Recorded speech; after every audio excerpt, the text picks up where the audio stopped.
po jako akawuwo.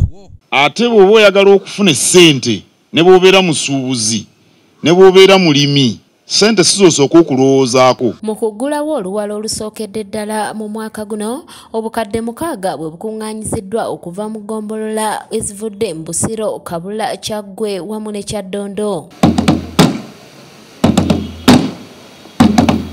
Katikkiro wa Buganda Charles Peter Mayiga okwogera kwe asoose kuwa nsonga eziruma eggwanga omuli ensonga za Uganda okuggyibwa mu kago gwa International Coffee Organization ogubadde gulaganga Uganda bwefunye obukadde bwa $7 okuva mu mwezi ogwa January ow'omwaka guno, ekintu ekiraga ebyenfuna eby'amaanyi ng'ate biva mu mmwanyi. Naye gwe oyinza okugamba nti ffe katuveeyo miliyoni 2 nti zitumuse omutindo miliyoni 2 ono mupya inayika 3 simanyi ne miliyoni 2 kyezinza mukolera omuntu omu bwati noyogera ku Uganda enamba eyatunda emmwanyi ez'obukadde 7.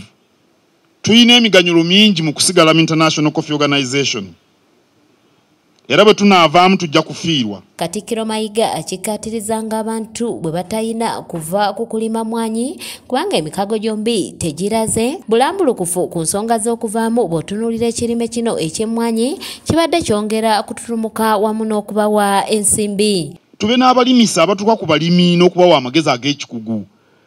Buganda erina abaayo naye gavumenti yabayo baliwa gye bali eyo ku district naye abalimi babalaba. Twetaaga okufuna ebikozesebwa ebituufu mu kulima emmwanyi n'eddagala effu ku katale.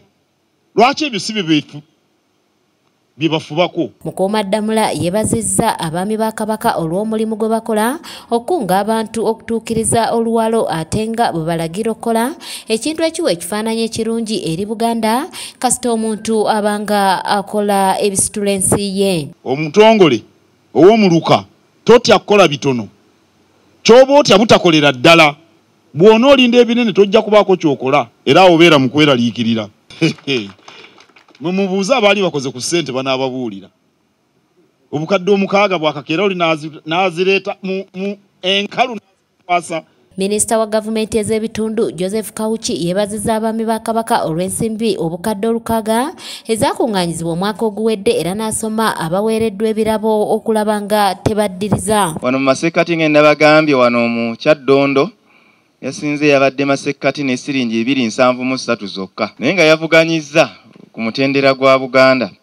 Era mukama wange ow'essaza eyasinze mu bonna okujjumbira luwalo kunga abantu ebinja byonna ne byenyigiramu okulaba ntalekayo muntu n'omu yabadde Ssekiboobo. Katikkiro wamu n'abaami b'amasaza batadde emikono ku kipande ekiggulawo oluwalo omwaka 2022 era n'akwasa eggombolola ez'enjawulo ezawangula omwaka oguwedde ebirabo ng'ab'Ekyaddondo be basinga nga bakulembeddwamu Haji Musa Ssemambo ne Kawuma Male Henry era nga bano bategeeza nti obuwanguzi bwabwe bwava mu kumaakuma abantu okulaba nga basobola okuwaayo oluwalo olwasinga ku balala. Ne mwami Anthony Lubowa naye agenda kufuna ekiki? Awo nno ekimu kubituusizza tuzze tuwangula. Twakawangula oluwalo nga tujja tuddiriŋŋanya. Kaakati guno omulundi gwa 5. N'olwekyo naye ng'ekituyambye nti ensonga ssemasonga 5 naddala ensonga esooka okukuuma okutaasa n'okubugiriza beene okubugiriza Namulondo. Ekyo nno kituyambye nnyo. Ate Ssaabasajja era ng'ayita mu Katikkiro atugumizza ku nsonga ya mmwanyi terimba n'atugamba nti ebbeeyi y'emmwanyi ne bwenebangese tusigale nga tulima emmwanyi era nga tukubiriza n'abantu baffe okugirima. Kanyike Kevinizi yakusakidde eggulire lino ku lwa ABS Television.